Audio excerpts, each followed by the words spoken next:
وَلَقَدْ يَسَّرْنَا الْقُرْآنَ لِلذِّكْرِ فَهَلْ مِن مُّدَّكِرٍ اعوذ باللہ من الشیطان الرجیم بسم اللہ الرحمن الرحیم وصلی اللہ علی محمد وآلہ الطاہرین اللہم صلی علی محمد وآل محمد وعجل فرجہم۔ ماہ رمضان کے حوالے سے جو ہم بات کرنا چاہ رہے ہیں قرآن کے جز اور پاروں کے حوالے سے، اس 18ویں پاروے کے اندر 10 پیغامات ہیں، اور ان 10 پیغامات کو ہم 5 اور 5 پیغامات میں ڈیوائیڈ کر سکتے ہیں۔ 5 پیغامات سورہ مومنون کے حوالے سے ہیں اور 5 پیغامات سورہ نور کے حوالے سے۔ ہم کوشش کریں گے کہ تمام 10 پیغامات کو بیان کریں، کچھ مختصر اور کچھ ڈیٹیل اور تفصیل کے ساتھ۔ دیکھیں، سب سے پہلا پیغام اس پارے کے اندر سورہ مومنون کے اندر، سورہ مومنون میں مومنین کی نشانیاں بیان کی گئی ہیں کہ جو بہت اہم ہے۔ اگر یہ نشانیاں ہمارے اندر نہ ہوں تو ہم اسٹریٹ فارورڈ ہم اپنے آپ سے فرینکلی کہہ سکتے ہیں کہ ہم مومن نہیں ہیں۔ خود خدا کہہ رہے یہ نشانیاں ہوں تو ہم مومن ہیں، نہیں ہوں تو مومن نہیں ہیں۔ ایک اہم نشانی آیت نمبر 2 میں بسم اللہ الرحمن الرحیم بیان ہو رہی ہے کہ الذین هم فی صلاتهم خاشعون، کہ مومنین وہ ہیں جو اپنی صلات کے اندر، اپنے نماز میں خشوع کے ساتھ پیش آتے ہیں۔ بہت ہی اہم ترین کنڈیشن ہے خشوع اور خضوع دکھانا، اور اس الہی ہیوملیشن اور ذلت جس کو اصطلاح میں ٹرمینالوجی میں کہتے ہیں خشوع اور خضوع، اس کے ساتھ انسان آئے حضور قلب کے ساتھ نماز پڑھے۔ البتہ خشوع اور خضوع کا ایک ظاہری معنی ہے اور ایک باطنی معنی ہے۔ مثلا آپ دیکھیں امام باقر علیہ السلام اپنی ایک نورانی حدیث میں خشوع کا ظاہری معنی بیان کرتے ہیں۔ وہ فرماتے ہیں کہ جب نماز پڑھو تو توجہ اپنی نماز کی طرف رکھو، تمہاری نماز کا وہی حصہ قبول کیا جائے گا جس میں تمہارا ذہن حاضر ہوگا۔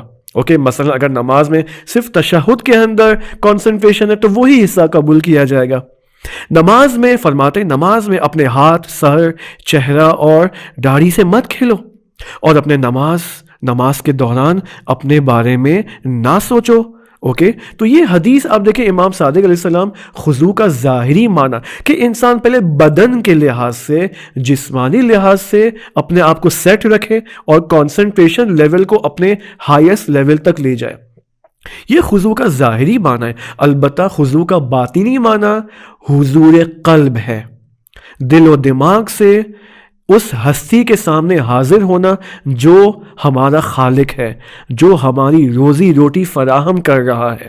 تو یہ خضوع اور خشوع کا باطنی معنی ہو جائے گا۔ یہ ایک اہم پیغام ہے اس سورے کے اندر، اور اولین نشانیوں میں سے ہے مومنین کی۔ کیوں نماز کو اور نماز کے اندر کی نشانی کو بیان کیا جا رہا ہے؟ کیونکہ اگر نماز قبول ہو جائے تو حدیث میں ہے کہ قبلت ما سواہا، باقی تمام اعمال قبول ہو جائیں گے، اور اگر نماز قبول نہ ہو تو باقی اعمال قبول نہیں ہوں گے۔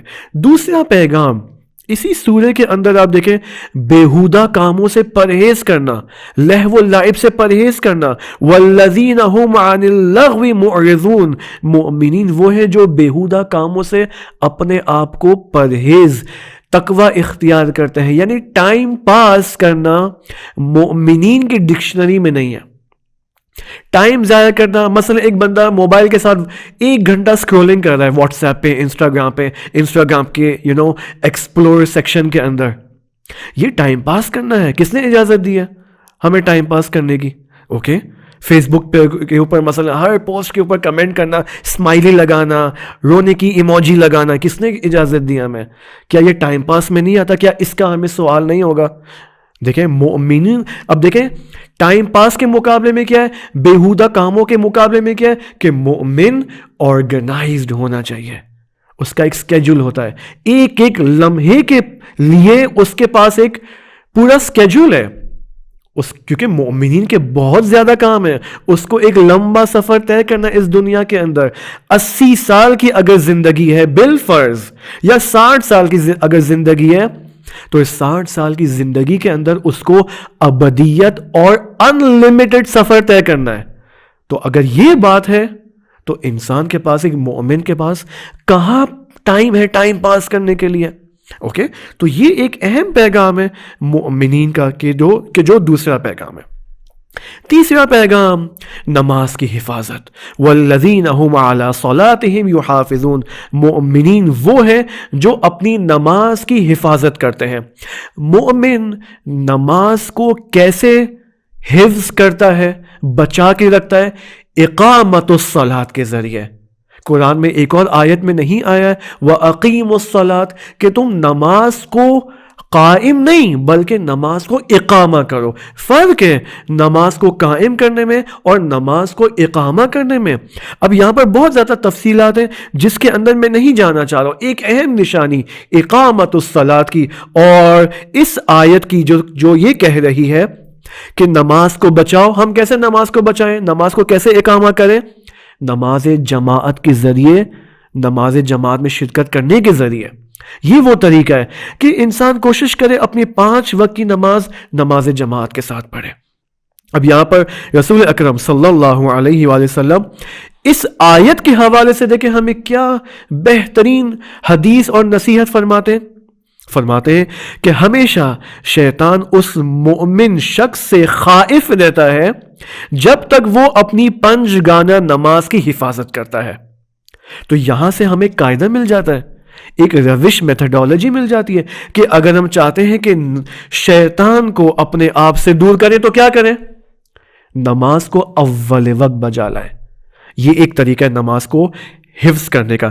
پھر فرماتے ہیں لہٰذا جب ایک مومن اپنی نمازوں کو تباہ کر دیتا ہے تو شیطان جرأت کرتا ہے اور اسے بڑے گناہوں کی طرف راغب کرتا ہے. بس بہترین طریقہ شیطان کو دور کرنے کا کیا ہے؟ نماز. انسان نماز کو اہمیت دے, اول وقت نماز. اگر میں پلے اسٹیشن کی گیم کھیل رہا ہوں, ایکس باکس کی گیم کھیل رہا ہوں, آن لائن گیمنگ میں مشغول ہوں, اچانک اذان ہو جاتی ہے, خوب میں اپنے پارٹنر کو کہوں بھائی لیٹس پاز دا گیم, چلتے ہیں نماز پڑھنے اور پھر دوبارہ ریزیوم کرتے ہیں. یہ نماز کو اہمیت دینا ہے انشاءاللہ. یہ تیسرا اہم پیغام سورہ مومنون کے اندر. چوتھا پیغام حلال روزی کی کوشش کرنا کہ اس بارے میں سورہ مومنون آیت نمبر 51 کے اندر آئیے. دیکھیں حلال روزی آج کے زمانے میں مبتلا بے مسئلہ ہے, خصوصاً جدید ٹیکنالوجی, جدید کرنسیز اور یہ جو کچھ اس وقت ہمارے سامنے موجود ہے, کرپٹو کرنسیز ہیں اور بٹ کوائن ہے اور یہ ساری چیزیں. تو ہمیں یہاں پر چیک کرنا ہوگا کہ آیا یہ حلال ہے حرام ہے, مجتہدین سے سوال کریں. اور اسی طرح آپ دیکھیں آرٹیفیشل انٹیلیجنس جو اس وقت یہ فینومینن ہمارے زمانے میں وجود میں آیا ہے, اس اے آئی نے بہت زیادہ چیلنجز ہمیں فراہم کیے کہ اس اے آئی کے اندر مثلا ایک سوال ہے. فار ایگزامپل اگر میں ایک آرٹیکل لکھنا چاہتا ہوں اپنے ایگزامینیشن کے لیے, خوب میں چیٹ جی پی ٹی سے پوچھ رہا ہوں, وہ میرے لیے پورا 10 صفحے کا آرٹیکل 10 پیجز کا آرٹیکل لکھ کے دے گا. خوب یہاں پر کوئی کاپی رائٹ کا مسئلہ تو نہیں ہے. یہ چیٹ جی پی ٹی کہاں سے جمع کر کے مجھے ایک بہترین آرٹیکل جس کے بعد مجھے 100 آؤٹ آف 100 نمبرز ملیں گے, یہ مجھے کہاں سے دے رہا ہے؟ تو you have to check this. اسی طرح اور بھی لیگل رائٹس کے ایشوز ہیں آرٹیفیشل انٹیلیجنس کے اندر. ممکن ہے اے آئی کے ذریعے پیسے کما رہا ہوں, خوب وہ کیا ذریعہ اے آئی کے اندر وہ دقیقاً کیا چیز ہے کہ جو میری روزی روٹی کو فراہم کر رہا ہے اور کیا وہ حلال ہے یا حرام ہے؟ You have to check this. یہ ہمیں چیک کرنا ہوگا. تو ایک بہت بڑا مسئلہ ہے آج کے انٹرنیٹ کے ذریعے کمانا. یہاں پر بہت دقت کی ضرورت ہے, بہت دقیق ہونے کی ضرورت ہے ہر مومن کو جو انٹرنیٹ سے پیسے کما رہا ہے. اس کے حلال, اس کی حلیت, اس کے حرمت کو چیک کرے. 5واں پیغام اسی پانچواں پیغام اب ہم آتے ہیں سورہ نور کے اندر. دیکھیں اب یہاں پر پیغامات اسی پارے کے اندر, اسی جز کے اندر عمیق سے عمیق تر ہوتے چلے جاتے ہیں. دیکھیں آپ مثلا حدود الہی, یہ 5واں پیغام ہے کہ حدود الہی کو اجرا کرنا یعنی امپلیمنٹ کرنے کے لیے کوشش کرنا. حدود الہی سے مراد وہ فقہی حدود ہیں اینڈ ریگولیشنز ہیں جو ہمیں سوسائٹی میں امپلیمنٹ کرنے کی ضرورت ہے. اب ہمیں یہاں پر چیک کرنا کہ کیا ہم امپلیمنٹ کر پا رہے ہیں, نہیں کر پا رہے ہیں. مثلا جو آیت آئی ہے الزانیۃ والزانی فاجلدوا کل واحد منہما, خوب زنا تو ایک مبتلا بھی مسئلہ چل رہا ہے ہمارے معاشرے میں. کس قدر حدود اجرا ہوتے ہیں, کس قدر زنا کے حوالے سے مثلاً کیسز فائل ہوتے ہیں اور رولز فقہی ریگولیشنز کو اجرا کیا جاتا ہے ہمارے معاشرے میں. کیا کوئی چیک اینڈ بیلنس ہے یا نہیں ہے زنا کے حوالے سے جو اس آیت میں بیان ہو رہا ہے؟ اسی طرح ہزاروں قسم کے انٹرنیٹ سے ریلیٹڈ ریگولیشنز ہیں, حدود ہیں اور انٹرنیٹ کرائمز ہیں جو ہمیں معلوم بھی نہیں ہے. ممکن ہے خدا نہ خاصا کہ مومن وہ یہ سمجھ رہا ہو کہ میں حلال روزی کما رہا ہوں جبکہ وہ فراڈ کے ذریعے شاید کما رہا ہو. پاسبل ہے, آج کے زمانے میں انٹرنیٹ کے ذریعے پاسبل ہے یہ, تو یہاں پر ہمیں چیک کرنا ہوگا. خوب, یہ 5واں پیغام ہو جائے گا. ایک اہم پیغام اس سورے کے اندر یا اس پارے کے اندر اور خصوصاً سورہ نور کے اندر وہ کیا ہے؟ وہ ہے شریک حیات کے انتخاب میں غور و فکر کرنا. اپنی لائف پارٹنر یعنی میرج اور شادی کے لیے بہترین شریک حیات کو انتخاب کرنا. اس وقت جو ہمارے معاشرے کے اندر طلاق کا ریشیو بڑھتا جا رہا ہے, ڈائیورس کیسز انکریز ہو رہے ہیں, اس کا ایک اہم ترین ریزن یہی ہے کہ ایک مومن یا مومنہ اپنے ہسبینڈ یا وائف کو چننے میں دقت نہیں کرتے.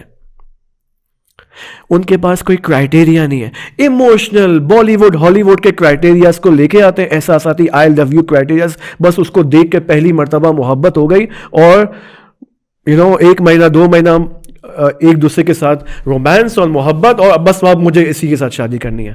بعد میں 2 سال بعد طلاق ہو جاتا ہے. خوب, اس کا مطلب کرائٹیریا نہیں ہے ہمارے پاس, جبکہ اسلام نے, دین مبین اسلام نے کرائٹیریاز بیان کیے ہیں.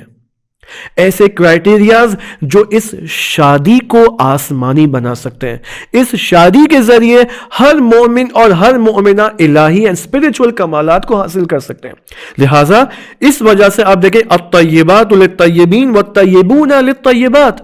یہ آیت ہمیں کیا بتا رہی ہے؟ سورہ نور کی آیت نمبر 26 کفویت کو بتا رہی ہے کہ جو ہسبینڈ اینڈ وائف ہیں ان کو آپس میں کف ہونا چاہیے, یعنی اقتصادی سوچ ان کی آپس میں ملنی چاہیے, دین کے بارے میں ان کی سوچ آپس میں ملنی چاہیے, دنیا کے بارے میں, پالیٹکس کے بارے میں, مختلف امور کے بارے میں ان کی سوچ, ان کا سٹائل آپس میں ملنا چاہیے. یہ آیت کفویت کو بیان کر رہی ہے. بس کیوں بعض لوگ ہمارے معاشرے میں آتے ہیں اور وہ کہتے ہیں کہ نہیں, دین کے اندر تو کفویت کا کوئی تعلق ہی نہیں ہے. یہ آیت کیا بتا رہی ہے؟ الطیبات للطیبین, پاک مومن, پاک مومنین, پاک مومنات کے لیے ہیں. والطیبون للطیبات, پاک عورتیں پاکیزہ مردوں کے لیے اور پاکیزہ مرد پاکیزہ عورتوں کے لیے. دس از واٹ وی کال کفریت ان اسلام. 8واں پیغام وہ ہے گھر میں, گھر کے اندر, ہاؤس کے اندر داخل ہوتے وقت سلام کرنا کہ یا ایھا الذین آمنوا لا تدخلوا بیوتا غیر بیوتکم حتی تستأنسوا وتسلموا علی اہلہا. سلام کرو. دیکھیں میں مختصر بتاتا ہوں یہاں پر. سلام جب ہم کہتے ہیں السلام علیکم, یہ جو لفظ سلام یہ اسم الہی ہے. سلام اسم الہی ہے. اور علامہ طباطبائی رحمۃ اللہ علیہ بیان فرماتے کہ اسماء الہی زندہ مخلوقات ہیں, ذی شعور ہیں, شعور سینس رکھنے والی مخلوقات ہیں. اور اس سے بھی بلند تعبیر وہ یہ ہے کہ اسماء الہی مدبرات عالم ہے, پلانرز آف دس یونیورس ہے. پس جب میں گھر میں داخل ہو کر اپنے بیوی بچوں کو, یا مثلا ایک جب خاتون داخل ہوتی ہے اور وہ سلام کرتی ہے, یا بچے جب داخل ہوتے ہیں وہ سلام کرتے ہیں, تو وہ یہ پیغام دینا چاہتے ہیں کہ سلامتی ہو آپ سب کے اوپر. یعنی یہ جو اسم الہی ہے اسماء حسنہ میں سے اسم سلام, اس السلام علیکم کے ذریعے وہ اس اسم الہی کو مینیفیسٹ کرنا چاہتے ہیں, تجلی دینا چاہتے ہیں گھر کے اندر. یعنی اب اس السلام علیکم سے میں یہ پیغام دینا چاہ رہا ہوں کہ میری طرف سے تمہارے لیے کوئی ضرر اور نقصان نہیں ہے, اور اس گھر میں اسم سلام الہی اب مینیفیسٹ ہوگا. بس آپ دیکھیں اگر ہم انہی نکات کو عملی کریں, مشکل یہ کہ ہم یہ سیشن سنیں گے اور پھر بعد میں عمل کرنا چھوڑ دیتے ہیں, توجہ نہیں کرتے کہ بھائی یہ عمل کے لیے ہے, فقط گفٹ پرائزز کے لیے تو نہیں ہے, یہ عمل کے لیے ہے, قرآن عمل کے لیے ہے. امام علی علیہ السلام نہج البلاغہ میں ظاہراً خطبہ نمبر یا حکمت نمبر 150 میں فرماتے ہیں 150 میں کہ آخرت کو عمل کے بغیر حاصل نہیں کیا جا سکتا. عمل کرنا اہم ترین کنڈیشن ہے آخرت کے لیے. لہٰذا یہ اہم ترین پیغام اس سورے کے اندر ایک تو سلام کرنا ہے, اور اس سلام کے ذریعے خدا کہتا ہے وَتُسَلِّمُ, تم عمل کرو بھائی. صرف اس آیت کو پڑھ کے پرائز حاصل مت کرو, سلام کرو, عمل کرو, سلام کرو, سلامتی دو اپنے گھر والوں کو اور دوسرے مومنین کو. 9واں پیغام حجاب اور نگاہ, کہ جو ایک اہم ترین مسئلہ اس وقت ہمارے معاشرے میں مبتلا بے مسئلہ ہے, کہ قُل لِّلْمُؤْمِنِينَ, سورہ نور آیت نمبر 30 and 31, قُل لِّلْمُؤْمِنِينَ يَغُضُّوا مِنْ أَبْصَارِهِمْ وَقُل لِّلْمُؤْمِنَاتِ يَغْضُضْنَ مِنْ أَبْصَارِهِنَّ. آپ اس کا ترجمہ دیکھیں کہ آپ مومن مردوں سے کہہ دیجئے, اے نبی کیا کہہ دیجئے, کہ وہ اپنی نگاہیں نیچی رکھا کریں, اور مؤمنہ عورتوں سے بھی کہہ دیجئے کہ وہ اپنی نگاہیں نیچی رکھیں. خوب, اس کا مطلب مرد کے لیے بھی حجاب واجب ہے. مرد کا حجاب کیا ہے؟ مرد کا حجاب یہ کہ وہ اپنی نگاہوں کو نیچے رکھے. عورت کا حجاب کیا ہے؟ کہ وہ باقاعدہ جو فقہی احکام کے مطابق جو اسے کورنگ اور ویل اور حجاب کرنا چاہیے, ہیڈ سکارف, اور جو شرعی حدود ہے وہ اسے اپنائے اور حجاب شرعی کو اپنائے. یہ عورت کا حجاب ہے. یہ ہمارے معاشرے کے اندر اس وقت, میں آپ کو ایک بات بتاؤں تو جو حق اور باطل کی جو اس وقت جنگ چل رہی ہے اس وقت, مثلا فار ایگزامپل آپ دیکھیں اسلام اور کولونیلزم کے مقابلے میں جو اس وقت جنگ جاری, تقابل جاری ہے, اس تقابل کا ایک اہم عنصر اینڈ ایلیمنٹ حجاب ہے. حجاب یعنی جس معاشرے کے اندر بے حجابی کی ترویج کامیابی کے ساتھ ہوئی ہے اور اس معاشرے کی عورتوں نے حجاب کو اتارا ہے, آپ دیکھیں اسی حجاب اتارنے سے اس معاشرے کے اندر فساد اور فحشا کا رواج پھیلا ہے. اس کی مثالیں بے انتہا اس وقت موجود ہیں کہ ہمیں اسٹیٹسٹکلی اس کو بیان کرنے کی ضرورت ہے کہ اگر حجاب ہو تو کیا ہوتا ہے, حجاب نہ ہو تو کیا ہوتا ہے. کون سا معاشرہ, مثلا آپ دیکھیں انڈیا کے اندر چونکہ حجاب نہیں ہے وہاں پر فساد اور فحشا ہے. آج سے 100 سال پہلے امریکہ اور یورپ کے اندر حجاب کیا جاتا تھا. خوب, یہ کیا ہو گیا اچانک, کیسے حجاب اتر گیا ان کا؟ جیسے ان کا حجاب اتر دیں گے فساد اور فحشا کے مسائل وہاں پر شروع ہو گئے. خوب, اگر یہ کام پاکستان میں کیا جائے, حجاب اتارا جائے, پھر کیا ہوگا؟ کیوں لوگ پاکستان میں بھی اس چیز کا شعار لگاتے ہیں, سلوگن لگاتے ہیں کہ میرا جسم میری مرضی؟ کیوں؟ یہ کس کا آیا؟ یہ دینی شعار ہے, قرآنی شعار ہے. نو, دس از ناٹ قرآنی, یہ قرآنی شعار نہیں ہے. لہٰذا حجاب اس آیت میں سورہ نور ہمیں بتا رہی ہے کہ بھائی حجاب واجب ہے مردوں کے لیے بھی اور عورتوں کے لیے بھی. اور آخر میں آخری پیغام وہ یہ کہ ازدواج کے بارے میں خدا کے وعدے پر یقین کرنا. سورہ نور آیت نمبر 32, آپ خود اس آیت کو پڑھیں. جو کپل, جو لڑکا یا لڑکی جو شادی کے بارے میں سوچتا ہے اور اس کی سوچ میں یہ بات آتی ہے کہ اگر میں شادی کروں گا تو پیسے کہاں سے لے کے آؤں گا, میرے پاس تو جاب نہیں ہے. خوب, سوال ہم اس لڑکے سے کریں گے کہ بھئی جب آپ چھوٹے تھے اوکے تو آپ کی روزی کس نے فراہم کی؟ آپ ایسے ہی بڑے ہو گئے. خوب, اس ماں باپ نے, آپ کے ماں باپ نے جب فار ایگزامپل شادی کے بارے میں سوچا ہوگا تو اگر ان کو یہ خیال آتا کہ نہیں ہم شادی نہیں کرتے کیونکہ ہم پیسے کہاں سے لیں گے, مہنگائی اتنی ہو چکی ہے. خوب, اس وقت پہ آپ بھی دنیا میں نہیں ہوتے, رائٹ؟ تو یہاں پر ہم ایسا نہ ہو کہ ہم اپنی بے جا سوچ کی وجہ سے انسانوں کو, حلال انسانوں کو دنیا میں آنے سے محروم کر دیں اور ان کو الہی کمالات سے محروم کر دیں. خود خدا اس سورہ کے اندر دیکھیں, یہ میں اس کو آپ خود دیکھیں, یغنہم اللہ من فضلہ. جب انسان شادی کا ارادہ کرتا ہے ان یکونوا فقراء, خدا تمہیں غنی کر دے گا. خوب, اللہ ان اللہ لا یخلف المیعاد, خدا اپنے وعدہ کی خلاف ورزی نہیں کرتا. ہمیں یقین ہونا چاہیے جو بھی بے برکتیاں ہمارے معاشرے کے اندر ہیں وہ ہمارے عدم یقین کی وجہ سے. انشاءاللہ خدا ہمیں توفیق دے کہ ان پیغامات کو سن کر ان کو اپنے وجود کا حصہ بنائیں اور ان پر عمل کر سکیں. بحق محمد و آل محمد. والسلام علیکم ورحمۃ اللہ وبرکاتہ. اللهم صل على محمد وآل محمد.